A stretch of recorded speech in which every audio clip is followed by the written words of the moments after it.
My people, before we begin today's story, let me ask you something. If success enters your life tomorrow, will you still remember the person who prayed you into destiny? Will money and packaging wipe your memory like chalk on a blackboard? Because today's story, if it doesn't humble you, then your heart has turned to granite. Sit well, grab your pop. This is the story of Mama Ireti, long before life stole strength from her bones. Mama Ireti was the kind of mother who could give her child food and lick the empty plates with joy. She was widowed early, left alone to raise her only son, Ireti. No savings, no rich siblings, just the stubborn love of a mother who refused to let poverty win. She hugged oranges with cracked heels. She washed clothes until her fingers wrinkled. She prayed until her knees darkened. Whenever neighbors mocked her torn slippers, she always said, "If my son succeeds, my joy is complete." And God heard her.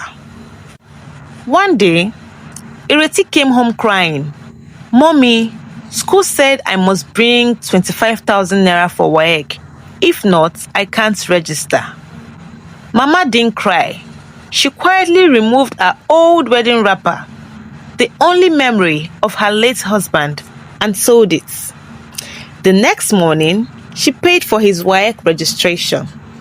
That small decision became the reason her son rose. Ireti passed WAEC. A scholarship took him to the University of Ibadan. Graduation day came. Parents wore lace and gold.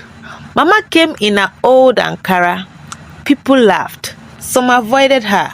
But when her son saw her, he ran and hugged her tightly. "Mommy, my queen." Her heart melted. She believed her suffering had ended. She didn't know another suffering was on the way. 2 years later, life smiled on Ireti. He got a job in Abuja. Salary, good.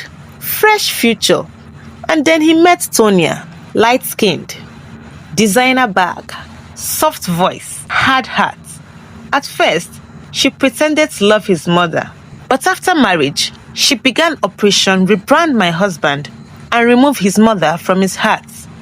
One evening, they were on the couch.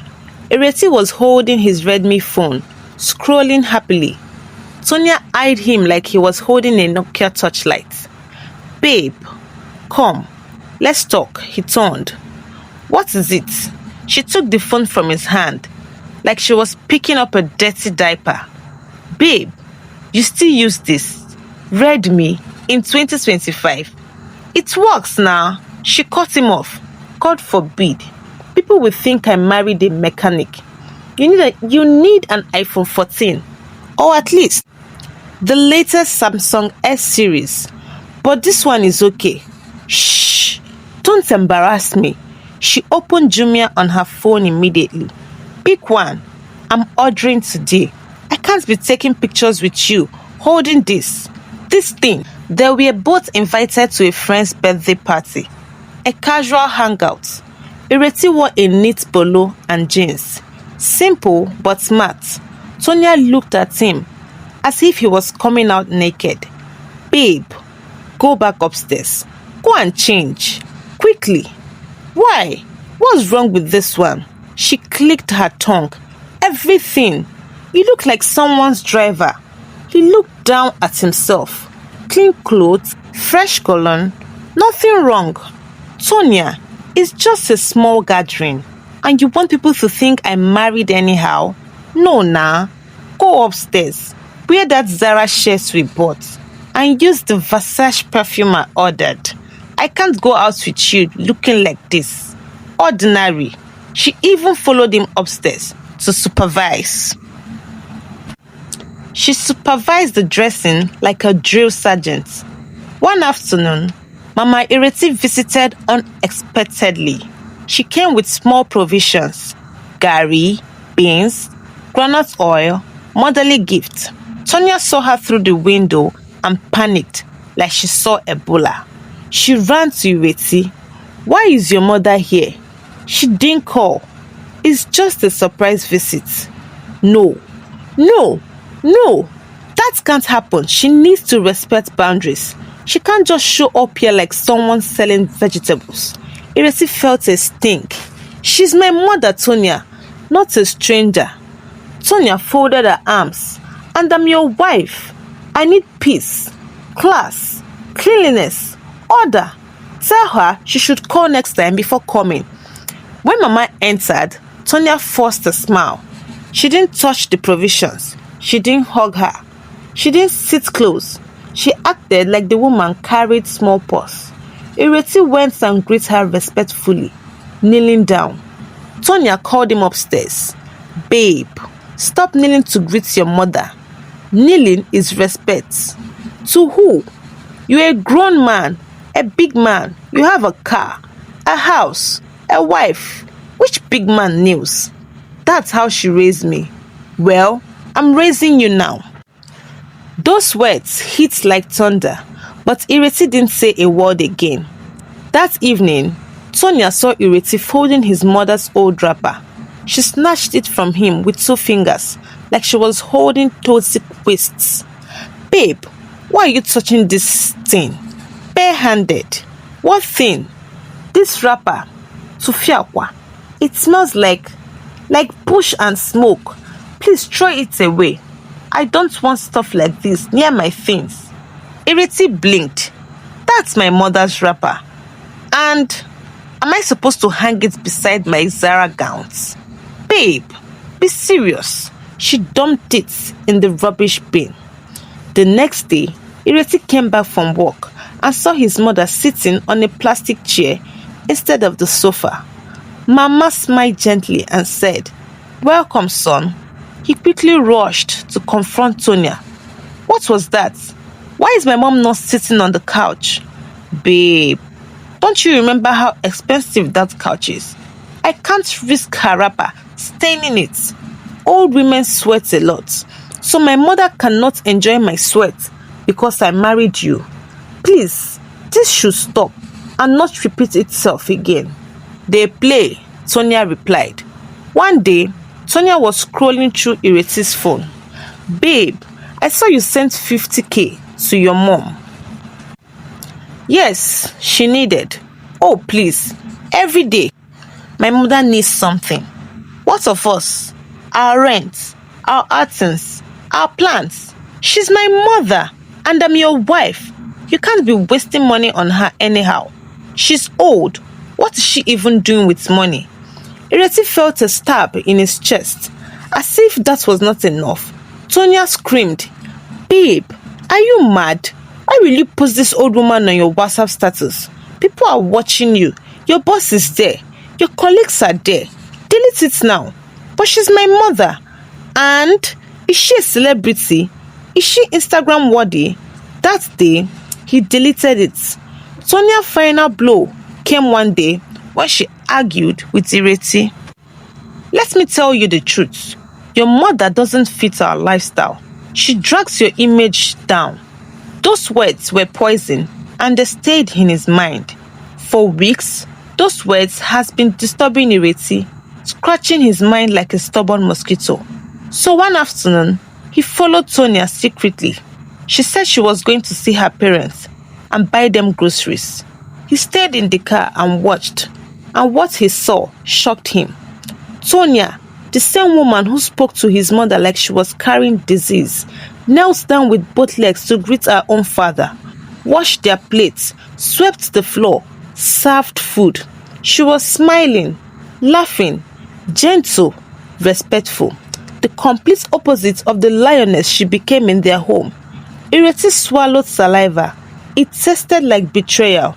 When he got home, he waited until night. Then, with a calm voice that threatened even the walls, he said, "Tonia, sit down." She sat. Her heart skipped. Ireti looked at her and said, "I followed you to your parents' house today." Tonia froze. He continued, "I saw how you knelt to greet them. I saw how you carried your mother's bag like treasure. Her breathing changed. Then he asked, "But when it comes to my own mother, why do you behave like she has HIV? Why do you treat her like she's inferior?" Tonia panicked. "It's not like that, babe." "It is like that," his voice thundered. He stood up and pointed at her gently. "Tonia, listen to me well. My mother may not be rich. She may not dress like your mother. She may not speak fancy English, but she carried me for 9 good months. She raised me alone. She fed me with her sweat." Tonia swallowed hard. Then Ireti delivered the line that broke the room. "And your parents that you are respecting like royalty, are they rich? I'm the one sponsoring them." He stepped closer. "Their rent, I pay it. Your father's drugs, I pay. Your mother's business money, I gave it." Tonia covered her mouth in shock. "So don't ever call my mother local. Don't ever act like she is beneath your parents, because financially speaking, your parents are living better because of me." Her eyes widened. Tears gathered. Ireti wasn't finished. "Tonia," he said slowly, calmly, painfully, "if you cannot respect my mother the way you respect yours, then this marriage is over." "Babe, please, no, don't babe me." He raised one finger. "And if you continue insulting my mother, I will start disrespecting your own parents openly, exactly the way you disrespect mine." Her tears dropped like rain. "Please, don't do that." "Then stop what you are doing." Silence swallowed the house. He ended with one final warning. A marriage where one parent is treated like gold and the other like dust will never survive. Choose who you want to be, a wife or a disgrace. Tonia fell to the floor, crying. "I'm sorry. I'm truly sorry. I didn't know I was hurting you like this." But Ireti's face was stone. He walked away quietly. From that day, Tonia changed. Not small change, real change. She stopped insulting Mama Ireti. She started calling and checking up on her. She helped her sit, served her food, bought her gifts. She apologized deeply for all the hidden wounds she caused. "I'm sorry, Mama. Forgive me." And Mama, with a heart that carried oceans, forgave her immediately. Mama prayed for her too. My people, if this story touched you today, if it reminded you of sacrifice, if it reminded you of the people who molded you when you had nothing, pick your phone, call your mother, check on your father, bless your parents today. And for couples watching, respect your partner's parents the same way you want your own to be respected. If this story blessed you, please like, share, and subscribe to Nwoma Folktales. Drop a comment. I will honor my parents. May God bless your home. May God heal your family. And may you never forget the hands that carried you when you were nothing.